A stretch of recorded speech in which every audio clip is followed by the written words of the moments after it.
छत्तीसगढ़ के बिलासपुर से इस वक्त की एक बड़ी खबर ने पूरे प्रदेश में हलचल मचा दी है। एक धार्मिक मंच जो शांति और सद्भाव का संदेश देने के लिए होता है, वही मंच एक बड़े विवाद का केंद्र बन गया है। मामला जुड़ा है कथावाचक आशुतोष चैतन्य महाराज से। हाल ही में बिलासपुर जिले के तखतपुर में एक कथा कार्यक्रम के दौरान आशुतोष चैतन्य महाराज ने सतनामी समाज को लेकर कुछ ऐसी टिप्पणी कर दी जिन्हें समाज ने आपत्तिजनक और अपमानजनक माना। नमस्कार, मैं हूं चंद्रशेखर और आप देख रहे हैं नवप्रदेश टीवी। यह सिर्फ एक बयान नहीं था, यह एक चिंगारी थी जिसने सतनामी समाज के लोगों के बीच आक्रोश की आग भड़का दी। जैसे ही यह टिप्पणी सार्वजनिक हुई, समाज के लोग बड़ी संख्या में नाराज हो गए। उनका गुस्सा इतना बढ़ गया कि सैकड़ों लोग एकजुट होकर सीधे पुलिस थाने पहुंच गए और थाने का घेराव कर दिया। माहौल तनावपूर्ण हो गया। प्रदर्शनकारियों की एक ही मांग थी, कथावाचक आशुतोष चैतन्य महाराज के खिलाफ तत्काल और सख्त कार्रवाई की जाए। उनका आरोप था कि यह टिप्पणी न केवल उनकी भावनाओं को आहत करती है, बल्कि यह समाज के बीच नफरत फैलाने का भी प्रयास है। स्थिति की गंभीरता को देखते हुए पुलिस और प्रशासन पर भारी दबाव आ गया। सतनामी समाज की भावनाओं और कानून व्यवस्था को ध्यान में रखते हुए पुलिस ने तुरंत एक्शन लिया। तखतपुर पुलिस ने कथावाचक आशुतोष चैतन्य महाराज के खिलाफ भारतीय दंड संहिता आईपीसी की धारा 295A के तहत एफआईआर दर्ज कर ली। इसके अलावा पुलिस ने अन्य संबंधित धाराओं में भी मामला दर्ज किया है और जांच शुरू कर दी है। लेकिन कहानी में मोड़ तब आया जब एफआईआर की खबर और बढ़ता विवाद कथावाचक आशुतोष चैतन्य महाराज तक पहुंचा। मामले को तूल पकड़ता देख आशुतोष चैतन्य महाराज ने डैमेज कंट्रोल करने की कोशिश की। उन्होंने एक वीडियो संदेश जारी किया। इस वीडियो में वे अपनी गलती स्वीकार करते हुए नजर आए। उन्होंने स्पष्ट किया कि उनका उद्देश्य किसी भी समाज, विशेषकर सतनामी समाज की भावनाओं को ठेस पहुंचाना कतई नहीं था। उन्होंने कहा कि अगर उनके शब्दों से, उनके बयान से किसी को भी किसी भी तरह का कष्ट पहुंचा है तो वे इसके लिए हृदय से खेद व्यक्त करते हैं और क्षमा मांगते हैं। हर हर महादेव। मेरे कथा के माध्यम से विगत दिवसों जो भी मेरे द्वारा वक्तव्य दिया गया है, उस वक्तव्य में सतनामी समाज के जो मेरे परिवार है, उनके दृष्टिकोण, उनको ठेस पहुंचाने का मेरा कोई उद्देश्य नहीं था। और दूसरी बात ये कि मुझे अधूरा जानकारी भी रही। शायद मेरे को जो जानकारी हुई थी वो पूर्ण जानकारी ना होने के कारण से मैंने मिस्टेक बाई मिस्टेक वो शब्द निकला।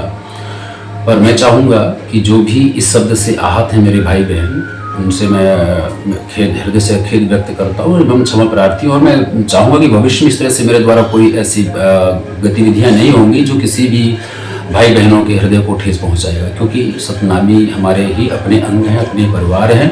उनका यह माफीनामा समाज में शांति बहाल करने की एक कोशिश के तौर पर देखा गया।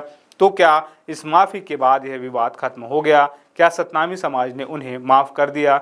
जी नहीं, जमीन पर हकीकत कुछ और ही है। आशुतोष चैतन्य महाराज की माफी के बावजूद सतनामी समाज के कई प्रतिनिधि और सदस्य इस माफी से संतुष्ट नहीं हैं। उनका रुख अभी भी सख्त है। कई लोगों का मानना है कि यह माफी दिल से नहीं बल्कि कानूनी कार्रवाई के डर से और बढ़ते दबाव में मांगी गई माफी है। सतनामी समाज के प्रतिनिधियों का कहना है कि माफी अपनी जगह है, लेकिन कानून को अपना काम करना चाहिए। उनकी प्रमुख मांग अभी भी वही है, कथावाचक आशुतोष चैतन्य महाराज की तत्काल प्रभाव से गिरफ्तारी हो। समाज का मानना है कि सिर्फ एफआईआर काफी नहीं है। जब तक ऐसी बयानबाजी करने वालों को गिरफ्तार नहीं किया जाएगा, तब तक भविष्य में ऐसी घटनाओं पर रोक नहीं लगेगी। समाज की एक और बड़ी मांग यह भी है कि भविष्य में ऐसे बयानों को रोकने के लिए धार्मिक मंचों से बोलने वाले लोगों के लिए सख्त नियम और कानून लागू किए जाएं, ताकि कोई भी किसी भी समाज की धार्मिक या सामाजिक भावनाओं को इस तरह आहत न कर सके। यह विवाद अब केवल तखतपुर या बिलासपुर तक सीमित नहीं रहा। इसने छत्तीसगढ़ की राजनीति और सामाजिक ताने बाने पर एक नई बहस छेड़ दी है। धार्मिक और सामाजिक एकता का मुद्दा एक बार फिर चर्चा के केंद्र में है। अलग अलग राजनीतिक दलों के नेता और सामाजिक कार्यकर्ता इस मामले पर अपनी प्रतिक्रियाएं दे रहे हैं। कुछ का मानना है कि धार्मिक कथावाचकों और उपदेशकों को बोलते समय अत्यधिक सावधानी बरतनी चाहिए। उनके शब्दों का समाज पर गहरा प्रभाव पड़ता है और उन्हें सामाजिक सद्भाव बनाए रखने की जिम्मेदारी समझनी चाहिए। वहीं कई अन्य सामाजिक समूह इसे धार्मिक मंचों से बढ़ती संवेदनहीनता का एक बड़ा उदाहरण मान रहे हैं। इस बीच स्थानीय प्रशासन और पुलिस दोहरी चुनौती का सामना कर रहे हैं। एक तरफ उन्हें कानून के तहत एफआईआर जांच को निष्पक्ष रूप से आगे बढ़ाना है, दूसरी तरफ उन्हें इलाके में शांति व्यवस्था भी बनाए रखनी है। प्रशासन ने स्थिति को शांत करने के लिए दोनों पक्षों के बीच मध्यस्थता का प्रयास भी शुरू कर दिया है। पुलिस ने मामले की जांच तेज कर दी है और किसी भी अप्रिय घटना को रोकने के लिए सुरक्षा व्यवस्था कड़ी कर दी गई है।